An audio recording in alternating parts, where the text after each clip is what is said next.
Sekali lagi Brigade Al-Qassam benar-benar tak memberikan kesempatan kepada pasukan lawannya untuk bisa beroperasi dengan bebas. Terbukti dalam sebuah video yang ramai beredar di Telegram pada Selasa 30 Januari 2024.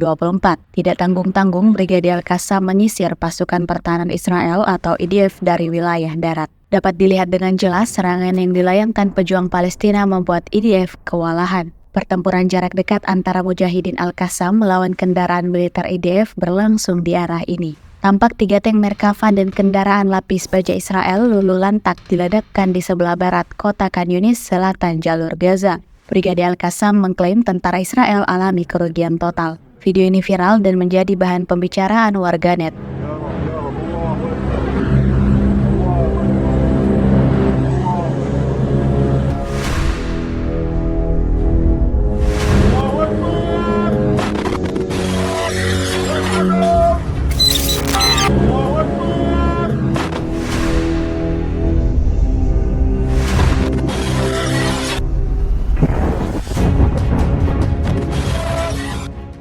Download Tribun X sekarang, menghadirkan lokal menjadi Indonesia.